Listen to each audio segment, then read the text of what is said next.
আমি শুধু চেয়েছি তোমায়। পর্ব সংখ্যা ৩৩, লেখনীতে সুরাইয়া রাফা। বিস্তর বেলাভূমি ধরে নিরিবিলি হাঁটছে ঈশানী। ওর সঙ্গে পায়ে পা মিলিয়ে একটু একটু করে এগোচ্ছে মাহিন। ঢেউয়ের গর্জনে মুখরিত চারিপাশ, শঙ্খচিলের কিচিরমিচির শব্দে স্তম্ভিত কর্ণকুহর। আনমনা মেয়েটাকে খানিক বাদে বাদে আর চোখে পরখ করছে মাহিন। সুতির টপস আর লং স্কার্টের সাথে ফ্রেঞ্চ বেনুনিটা মানিয়েছে বেশ। বলা বাহুল্য, রুশ কন্যাদের মতোই গোলাপি আভায় আবিষ্ট তার গমরাঙা পেলক ত্বক। প্রথমে খুঁটিয়ে খুঁটিয়ে দেখল মাহিন, পরবর্তীতে আফসোসের তরঙ্গোচ্ছ্বাস খেলে গেল ওর মন স্পটে জুড়ে। ব্যতিগ্রস্ত হয়ে মনে মনে ভাবতে লাগলো, কি করলাম আমি এটা? কেন সেদিন একটাবার মামুনির কথা মতো মেয়েটার ছবি দেখলাম না? তাহলে কি আজ এত আফসোস হতো না বোধ হয়। কারণ সেদিন এক নজরের জন্য এই মুখটা দেখলে ভবিতব্য আজ পাল্টে যেত। পাহাড় সম অপরাধবোধের গ্লানিতে ডুবে যেতে হতো না আমায়। এই পুষ্পরেণুর মতো প্রস্ফুটিত নীলনয়না হতো আমার, একান্তই আমার। মাহিনের ভাবনার সুতো ছিঁড়ে যায় ঈশানীর পরবর্তী পদক্ষেপে। ও দেখল মেয়েটা এগিয়ে গিয়ে নারকেল গাছের ছায়ায় আসন পেতেছে। মাহিনও এগিয়ে গেল সেদিকে। রমণীর সঙ্গে সামান্য দূরত্ব বজায় রেখে নিজেও বসে পড়ল নির্দ্বিধায়। দৃশ্যপটে অগাধ জলরাশির নিদারুণ উত্থান পতন। হাঁটুতে দুই হাত ভাঁজ করে সেদিকে নির্বিকারে চেয়ে আছে ঈশানী। নীলাম্বর অক্ষিপটে টুপটাপ পলক ছেড়ে বিমুগ্ধ চিত্তে আহরণ করছে প্রাকৃতিক কলতান। তুমি না, মানে আপনি দেখতে অনেক সুন্দর। মাহিনের সোজা সাপটা কমপ্লিমেন্ট। ঈশানী আশ্চর্য হলো না, বরং পার্শ্বে ঘাড় ঘুরিয়ে নিরেট স্বরে জানালো, আপনি আমাকে তুমি বলতে পারেন, বয়সে আমি আপনার থেকে ছোটই হব। জিভের ডগায় অধর ভিজিয়ে কিঞ্চিত মাথা দোলালো মাহিন। খানিক সংকুচিত হয়ে শুধালো, তোমার আমার প্রতি কোনো অভিযোগ নেই না তো? রামুনির কটকাট প্রত্যুত্তর, যা মাহিনকে আরও এক দফা আত্মগ্লানির অনলে ডুবিয়ে মারার জন্য যথেষ্ট। খানিক নীরবতা, পর মুহূর্তে শুষ্ক একটা ঢোক গিলে নিজেকে জহির করার বৃথা চেষ্টা চালালো মাহিন। বলল, ওয়েল, সেদিন আমি আসলে... জিভের ডগা জড়ো হওয়া বাক্যবান হামেশাই আটকে দিল ঈশানী। কথার মাঝপথে থামিয়ে দিয়ে বলল, আপনার আমাকে এত কিছুর কৈফিয়ত দিতে হবে না মাহিন। আমি মোটেও সেদিনের জন্য দুঃখিত নই। আপনিও প্লিজ আমার জন্য দুঃখিত হবেন না। ব্যাপারটা খুবই বিব্রতকর। এতক্ষণে আড়ষ্টতার বাঁধ ভাঙল মাহিনের। সে উদ্গ্রীব হয়ে বলে উঠল, কিন্তু আমি বলতে চাই ঈশানী, আজ এখানে দাঁড়িয়ে তোমার জন্য নয়, বরং নিজের জন্য দুঃখ হচ্ছে আমার। ক্রমশ আফসোসের গ্লানিতে ডুবে যাচ্ছি আমি। সেদিনের করা একটা ভুল যে আমাকে এভাবে দুমড়ে মুচড়ে একাকার করে তুলবে, সেটা আমি কখনো কল্পনাতেও ভাবিনি। কেন করছেন এত আফসোস? আপনি একজন প্রখ্যাত সেলিব্রিটি, ভুলে গেলেন? অনুভূতিহীন জবাব ঈশানীর। মাহিনের চোখে মুখে অসহনীয় উৎপীড়ন, গলায় আহত সুর। সেভাবেই বলে উঠল যুবক, সেদিন বিয়েটা হয়ে গেলে তুমি আমার হতে ঈশানী। এতদিনে আমাদের একটা সাজানো গোছানো সংসার হতো। তুমি হতে আমার সেই স্বর্গরাজ্যের একমাত্র ঘরণী, আমার নীলনয়না। আমার নীল চোখ দেখে ভয় করে না আপনার? আমি আরও ভেবেছিলাম এই নীল চোখ দেখেই বোধহয় আপনি বিয়ে না করে পালিয়ে গেছেন। কথার মাথায় তাচ্ছিল্যের হাসিতে প্রসারিত হলো রমণের ওষ্ঠধর। এতক্ষণে মাহিন বোধ করল মেয়েটা বেশ চাপা স্বভাবের। তাকে খোলা বইয়ের মতো চোখ বুলিয়ে পড়ে ফেলাটা মোটেও সহজ কাজ নয়। ভয়? তোমার চোখ দেখে হাসালে? কথাটা বলে ফিসলে হাসল মাহিন। হাসির অন্তরায় খেলে গেল একরাশ অব্যক্ত ব্যথার তুফান। এবার খানিক ইতস্তত কণ্ঠে নিজে থেকেই প্রশ্ন ছুড়ল ঈশানী, মা কেন পাঠিয়েছে আপনাকে? সরাসরি প্রত্যুত্তর করার সাহস পেল না মাহিন। কৌশলে কথা ঘুরিয়ে বলল, সব কিছু নিয়ে কি আরেকবার ভাবা যায় না? তুমি আমার বাগদত্তা ছিলে। চোখের পলকে বদলে গেল অভিব্যক্তি। মুখায়ব জোরে ঝরঝরিয়ে নেমে এলো আধারের ঘনঘটা। বক্ষ মাঝে একরাশ অস্বস্তি ধরে রেখে পুনরায় প্রশ্ন ছুড়ল ঈশানী, ঠিক বুঝলাম না, কি নিয়ে ভাবতে বলছেন আপনি? মাহিন যথেষ্ট স্পষ্টভাষী, তাই নিজের অপরাধের মূল্যস্বরূপ ছোট হতে দ্বিধা নেই ওর। অজ্ঞতা ভারী একটা দীর্ঘশ্বাস ছেড়ে জবাব দিল, আমাকে কি আরেকটা সুযোগ দেওয়া যায় না ঈশানী, সবকিছু স্বাভাবিক করে তোলার জন্য? তোমাকে বৈধভাবে নিজের পাওয়ার জন্য, অন্তত আমার অসহায়ত্বের সেবা দেওয়ার জন্য হলেও আরেকবার ভাবা যায় না আমাকে নিয়ে, প্লিজ? ঈশানী নিরুদ্বেগ, ওর মাঝে কোনো হেলদোল নেই। মাহিনের নিজেকে জোকার ছাড়া কিছুই মনে হচ্ছে না এই মুহূর্তে। তাও আরেক দফা মানানোর প্রয়াসে বলল, আমি জানি আমার করা অন্যায়ের ক্ষমা নেই, কিন্তু এই মুহূর্তে দাঁড়িয়ে তুমি আমার না হওয়া জীবনসঙ্গী, এই ব্যাপারটা ভাবলেই হৃদয়টা ছটফট করে উঠছে। এই পুতুল বউটাকে কি করে হাতছাড়া করে ফেললাম আমি। প্লিজ থামুন এবার মাহিন। আহত কণ্ঠস্বর। সত্যি ক্রমশ আফসোসের পারদে এফোর ওফর হয়ে যাচ্ছে হৃদযন্ত্র। তবুও থামতে বাধ্য হলো মাহিন। মাহিন পুরোপুরি নিশ্চেপ হয়ে গেলে নিরাশ ভঙ্গিতে কথা বলে ওঠে ঈশানী, জানেন এই 1 বছরে কত কিছু বদলে যায়, আদৌ ধারণা আছে আপনার? মাহিন নির্বিকার, টলটলে নীল চাহনি যেন ব্যথার সমুদ্র। এই চোখে তাকানোর হিম্মতা হলো না ওর। নিস্তব্ধতা ছাপিয়ে ফের বলে ওঠে ঈশানী, সব কিছু বদলে গেছে মাহিন, কোনো কিছু আর আগের মতো নেই। জীবনের সবচেয়ে বীভৎস সময় পার করেছি আমি গত 1 বছরে। এখন চাইলেও কেন যেন স্বাভাবিকভাবে সব কিছু ভাবতে পারি না। তাই অনুরোধ করছি, নতুন করে এসব নিয়ে ভেবে অহেতুক সময় নষ্ট করবেন না। আপনার স্বপ্নের মতো সাজানো ভবিষ্যৎ দয়া করে আমার মতো একটা কোল্ড ব্লাডের পেছনে নষ্ট করতে যাবেন না। কথা শেষ করে তরতরিয়ে উঠে দাঁড়ায় ঈশানী। কাঁধের টোট ব্যাগটা নিয়ে তাড়াহুড়ো হাঁটা ধরে সম্মুখে। তখনই পেছন থেকে আরেক দফা বাক্য ছুড়ল মাহিন, আর যদি বলি পারিবারিকভাবে আমাদের বিয়েটা আবারও ঠিক করা হয়েছে, ধরে নেবেন আমার সম্মতি নেই। পেছনে না ঘুরে কঠোর গলায় জবাব দিল মেয়েটা। ফের গলা ছেড়ে বলে উঠল মাহিন, তুমি মোটেও কোল্ড ব্লাড নও ঈশানী, তুমি ভালোবাসতে জানো। তোমার চোখে আমি নাজুকতা দেখেছি। কোনোরূপ প্রত্যুত্তর না করেই নির্বিকারে হেঁটে চলে গেল রমণী। বালুর আস্তরে পা দাবিয়ে নিশ্চল কদমে এগুতে এগুতে নিজেকেই কটাক্ষ করে অভিমানী স্বরে বিড়বিড়ালো সে, বেসেছিলাম তো একটা জানোয়ারকে, যে ভালোবাসা নয় ধ্বংসে বিশ্বাসী, দুর্বলতা নয় নিষ্ঠুরতায় আগ্রহী। নিষিদ্ধ দুনিয়াতে তার অবাধ বিচরণ, অথচ বাস্তবতায় সে মরীচিকার মতোই বেমালুম অস্তিত্বহীন। বেশ কয়েকদিন পরে শীতের আবহাওয়া বিদায় নিয়েছে বহুদিন। বসন্ত এখন মাঝ দুয়ারে। গত কয়েকটা দিন বেশ রৌদ্রোজ্জ্বল থাকলেও আজ সকাল থেকে আকাশটা মেঘলা। ধূসর মেঘের প্রলেপে ঢাকা পড়েছে সূর্যকিরণ। ক্ষণে ক্ষণে আকাশ চিরে প্রকম্পিত হচ্ছে ধরিত্রী কাঁপানো বজ্রধ্বনি। ঈশান কোণে ঝড়ের পূর্বাভাস। সন্ধ্যা নাগাদ ঝিরিঝিরি বৃষ্টিতে স্যাঁতস্যাঁতে চারিপাশ। বৈরী বাতাসের তালে তালে বেড়ে চলছে বৃষ্টির তোড়। সন্ধ্যা হয়ে এসেছে, বাড়ি ফেরা প্রয়োজন। অথচ টাউন হলের করিডোরে একমনে দাঁড়িয়ে আছে ঈশানী। নিষ্প্রভ নয়নজোড়া বৃষ্টি স্নাত রাস্তায় অকপটে নিবদ্ধতার। বাড়ি ফেরার নিদারুণ অভিলাষ ভর করেছে চোখে মুখে। ছিপছিপে বৃষ্টিতে ছাতা ছাড়াই যাতায়াত করছে মানুষ। ঈশানীও ঠিক তাই করল। বৃষ্টি কমার অপেক্ষা না করে এক ছুটে এগিয়ে গিয়ে রিকশা ধরবেও। তাছাড়া এই বৃষ্টিতে গা ভেজাবে না, যেই ভাবা সেই কাজ। গলার ওড়নাটা ভালো মতো পেঁচিয়ে তরতরিয়ে রাস্তায় নেমে এলো ঈশানী। ঠিক তখনই পেছন থেকে ভেসে এলো চমৎকার পুরুষালী কণ্ঠস্বর, আরে ঈশানী! আকস্মাৎ ডাকে পেছন করল ঈশানী। নিগুড় দৃষ্টিপাতে পরখ করল, নিশ্চিত হলো মাহিনের উপস্থিতি। পরপরই নজর চলে গেল যুবকের হাতে আবদ্ধ বিশাল সাইজের কেক আর চকলেট বক্সের দিকে। ঈশানীর ভাবনার মাঝেই পায়ে পায়ে এগিয়ে এলো মাহিন। মোলায়েম হাসিতে ঠোঁট প্রসারণ করে শুধালো, বাড়িতে যাচ্ছ তাই না? নিঃশব্দে মাথা নাড়িয়ে হ্যাঁ জানালো ঈশানী। আজ তো উষার জন্মদিন। সকালেই কল দিয়ে আমন্ত্রণ করেছে আন্টি। আমিও তোমাদের বাড়ির দিকেই যাচ্ছিলাম, চলো একসাথে যাওয়া যাক। অপ্রস্তুত হাসলো ঈশানী, বলল, না মানে আসলে আমিও তো সকালবেলা কেকের অর্ডার দিয়ে গিয়েছিলাম, ওটা আনতে হবে। আপনি বরং চলে যান, আমি রিক্সা নিয়ে আসছি। ইটস ওকে, তুমি ভেতরে গিয়ে নিয়ে আসো, আমি এখানেই ওয়েট করছি। মাহিন নাছোড়বান্দা। মাঝ রাস্তা হওয়াতে খুব বেশি বাকবিতণ্ডা করল না ঈশানী, শুধু যেতে যেতে বলল, বৃষ্টির মাঝে দাঁড়াবেন? চমৎকার হাসলো মাহিন। ওকে এগিয়ে যেতে ইশারা করে বলল, আমি এখানেই আছি, তুমি যাও। ঈশানী ভেতরে গিয়েছে বেশ কিছুক্ষণ।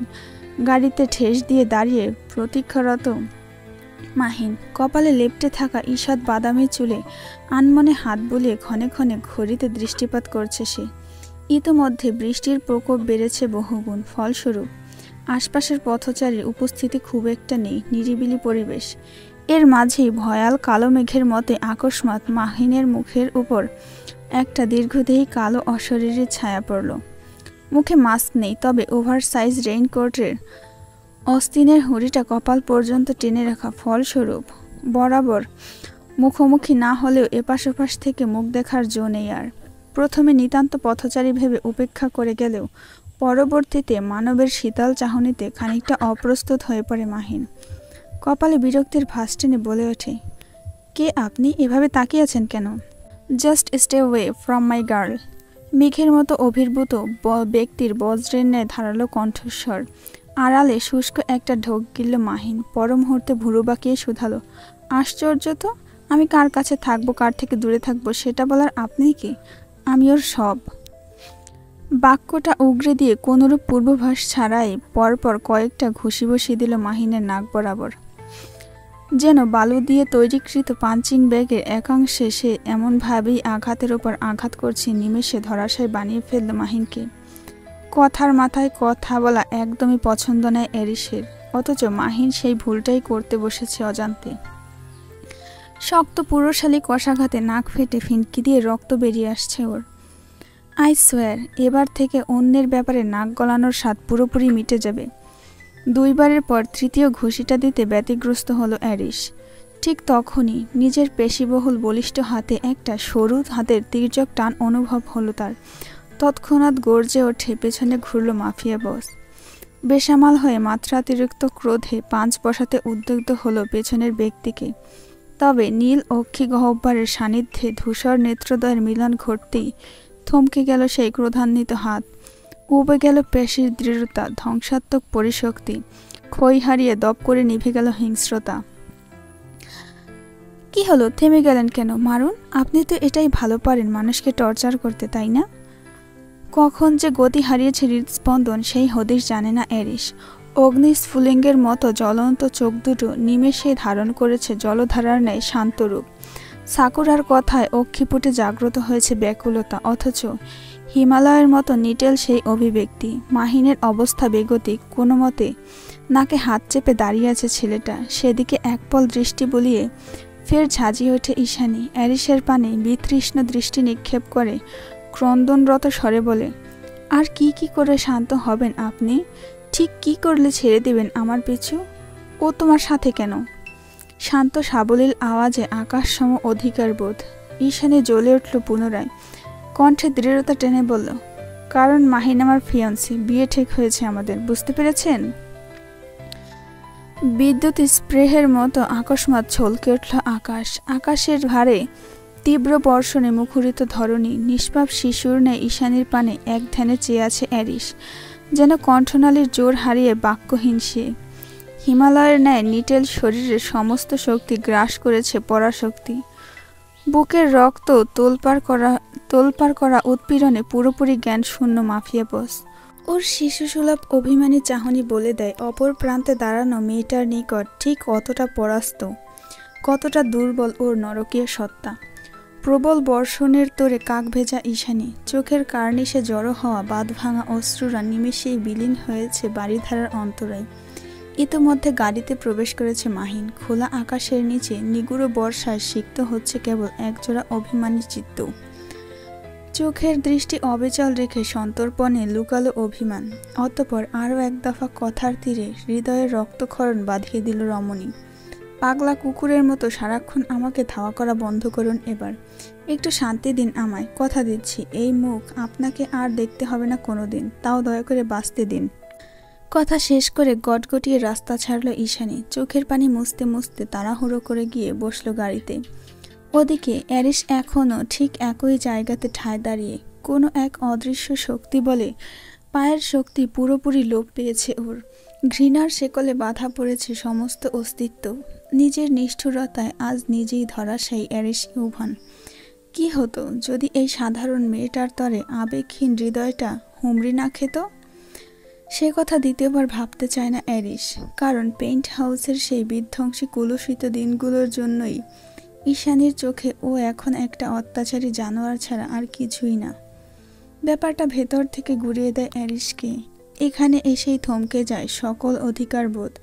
সাকুরার ঘৃণার অনলে ক্রমশ নিস্তেজ হয়ে পড়ে মাফিয়া বস।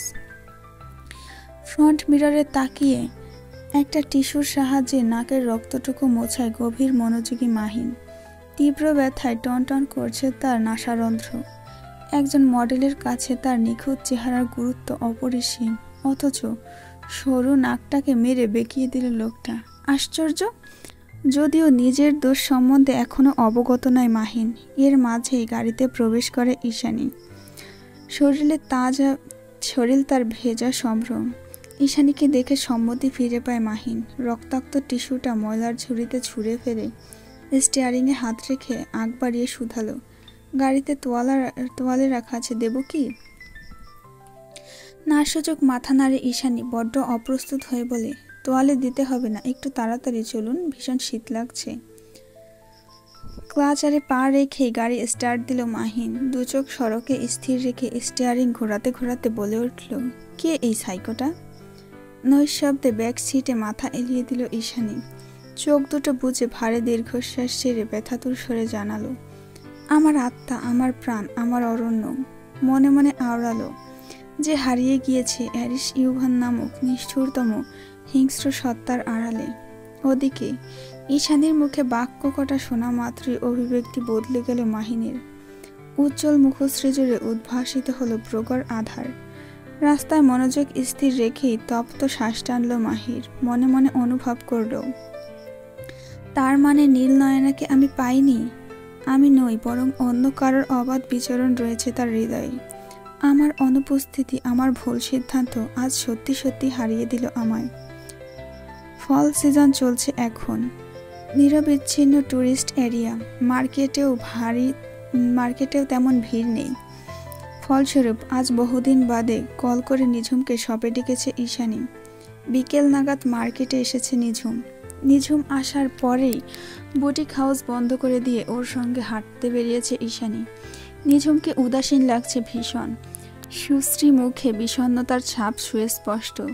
তাই আজ চিরাচরিত অভ্যাসের ভিন্নতা টানল ঈশানী। নিজ উদ্যোগে শুধালো, এখনো চিটাগাং ফিরলি না যে? ঠোঁট উল্টালো নিঝুম। দায় সারা হয়ে বলল, যেতে তো চাই, কিন্তু খালামণি কিছুতেই ছাড়ছে না। একা থাকে তো সবসময়, তাই আমাকে পেয়ে পারছে না কোটরে লুকিয়ে রাখতে। একযোগে মলিন হাসলো দুজন। ঈশানী ফের শুধালো, কেন, তার ছেলে মেয়ে নেই? আছে, বিদেশে।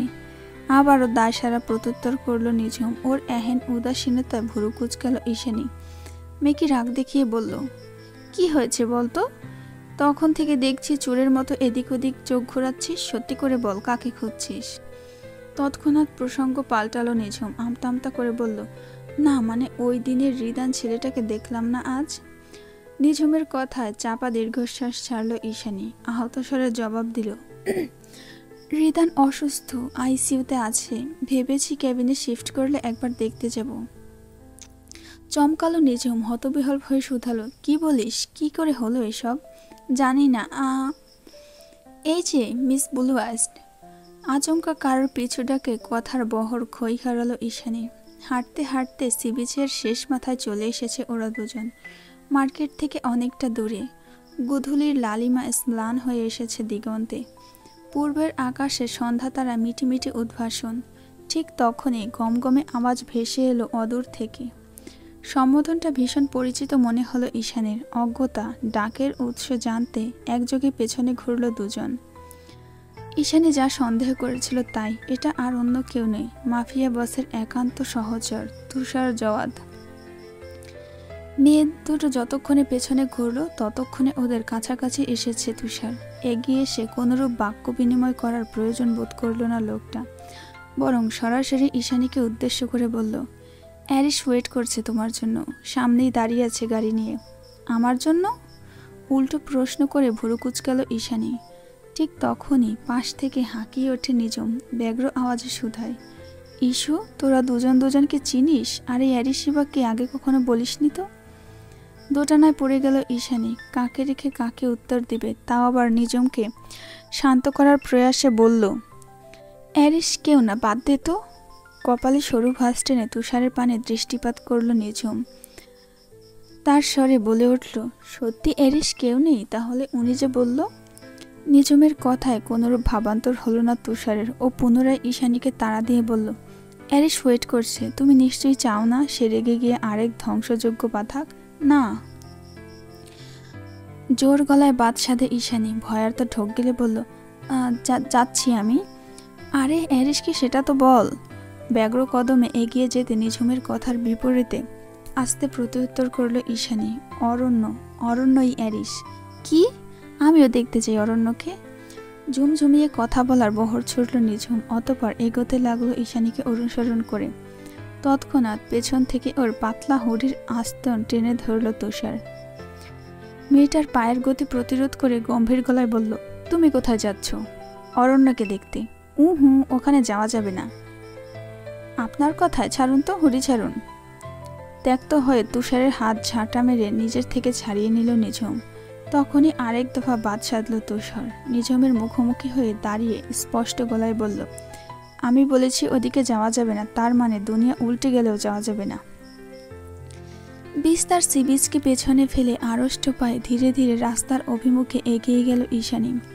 সরু রাস্তা ছাড়িয়ে হাইওয়ের দিকে একটু মোড় নিতেই দৃষ্টি সীমানার অদূরে ভেসে উঠল বিলাসবহুল রোলস রয়েলস।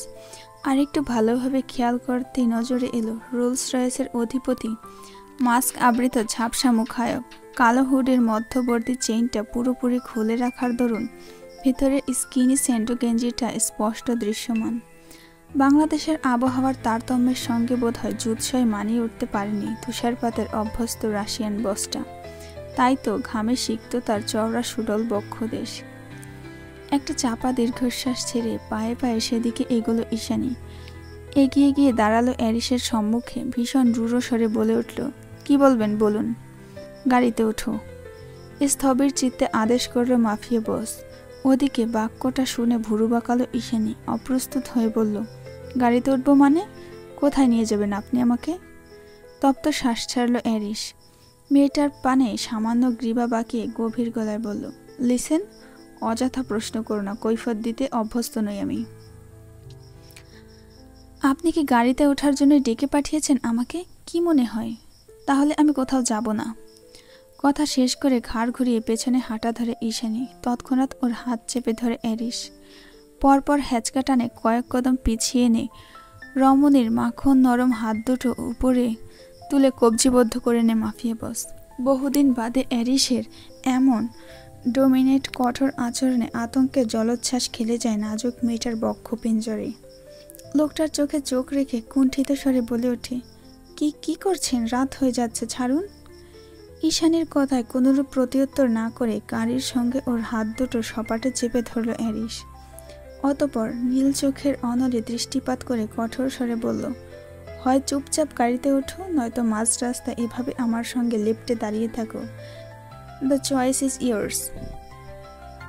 আড়ষ্টতায় চোখ মুখ বুজে এলো ঈশানীর। গলা নামিয়ে শুধালো, আগে বলুন কোথায় নিয়ে যাবেন?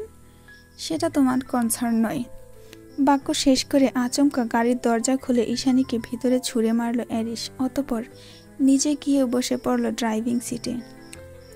সাগর পাড়ে দাঁড়িয়ে নির্বিঘ্নে নিকোটিনের ধোঁয়া ওড়াচ্ছে তুষার। নিঝুমকে বসিয়ে রেখেছে পাশেই। সেই তখন থেকেই মুখে কুলো পেটে বসেছে নিঝুম। ওদিকে সন্ধ্যা ছাপিয়ে রাত নেমেছে ধরণী জুড়ে।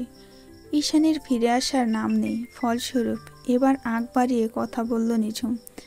গভীর চিত্তের লোকটাকে উদ্দেশ্য করে শুধালো, আচ্ছা ইস্যু কখন আসবে? রাত হয়ে গেল তো। আমি নিজেও জানি না। সিগারেটের সলকায় নিগুড় টান মেরে জবাব দিল তুষার। এবার নিঝুম কিছুটা ইতস্তত বোধ করল। সংকোচে জড়সড় হয়ে গেল ওর সমগ্র অস্তিত্ব।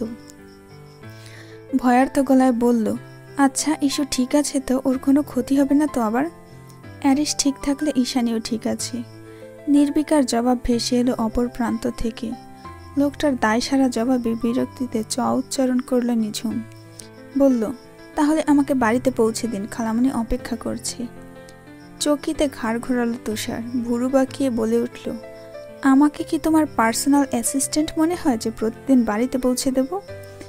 কাঠখোট্টা লোকটার মুখ থেকে এর থেকে ভালো প্রত্যুত্তর আশা করা যায় না। অজ্ঞতা নিরাশ হলো নিঝুম, দীর্ঘশ্বাস ছেড়ে বলল, অন্তত একটা রিক্সা ধরিয়ে দিন, রাত হয়ে গিয়েছে তো। তৎক্ষণাৎ দাঁড়িয়ে পড়ল তুষার, বিরক্ত স্বরে বলে উঠল, কথা একটু কম বলা যায় না? কোথায় খালাবাড়ি? সহসা উঠে দাঁড়ালো নিঝুম, জানালো, এত ঠিকানা মনে নেই, তবে রিক্সাওয়ালা মামাকে তন্দ্রা ভিলা বললেই চিনে ফেলবে। তন্দ্রা আমার খালামণির নাম। আকস্মাৎ থমকে গেল তুষার। ওষ্ঠধরের ফাঁকে আটকে থাকা আধপোড়া সিগারেটটা পড়ে গেল তৎক্ষণাৎ। কোনো এক অজানা শিহরণে প্রকম্পিত হলো যুবকের সমগ্র অস্তিত্ব। অচেরেই মেয়েটার পানে গভীর দৃষ্টিপাত করে ধাতস্থ গলায় জিজ্ঞেস করল তুষার, তোমার খালামণির পুরো নাম কি? ভাবলেশীন হয়ে ঠোঁট উল্টালো নিঝুম, নির্দ্বিধায় জানালো, তন্দ্রা, তন্দ্রা জাওয়াদ। কেন বলুন তো? অহর্নিশ চলতে থাকা লোকালয় ছাড়িয়ে বহু দূরে চলে এসেছে গাড়িটা। গাড়ির ভেতরে পিনপতন নীরবতা। নিটল তামাশার মাঝে কেবল ক্ষণে ক্ষণে প্রতিধ্বনিত হচ্ছে সরলতার চাপা আর্তনাদ। সেই তখন থেকে ফুপিয়ে কাঁদছে মেয়েটা, সেদিকে বিন্দুমাত্র নজর নেই এরিসের। কোনো এক অযাচিত কারণবশত ক্রোধের তাড়নায় ফুঁসছে সে। পূর্বভাসবিহীন প্রলয় আসন্ন, তেমন করেই বেসামাল গতিতে গাড়ির স্টিয়ারিং ঘোরাচ্ছে সে। মাফিয়া বসের উদ্ভ্রান্ত গতিতে কান্নার লাগাম টানল ঈশানী। ভয়ের তোপে জড়সড় হয়ে বসে উদ্বিগ্ন কণ্ঠে বলে উঠল, কি করছেনটা কি? মেরে ফেলবেন নাকি আমায়? তৎক্ষণাৎ ক্ল্যাচারে পা চেপে হার্ট ব্রেক কষল অ্যারিস। আকস্মাৎ ঘটনায় সামনের দিকে হুমড়ি খেতে নিয়েও সিটের বেল্টের কল্যাণে মাঝপথে থমকালো ঈশানী। তীব্র ঝটকায় তিরতিরিয়ে কেঁপে উঠল মেয়েটা। রুহু এসে আটকে গেল ঠোঁটের আগায়। ঠিক তখনই আরেক দফা ঝটকা দিল মাফিয়া বস। দাঁতে দাঁত পিষে জানালো, তোমার বিয়েটা হবে না। বিয়ের আগেই পৃথিবী থেকে নিশ্চিহ্ন হয়ে যাবে মাহিন বেঞ্জামিন। কি বলছেন এসব? ঈশানীর কণ্ঠে আতঙ্ক সুস্পষ্ট।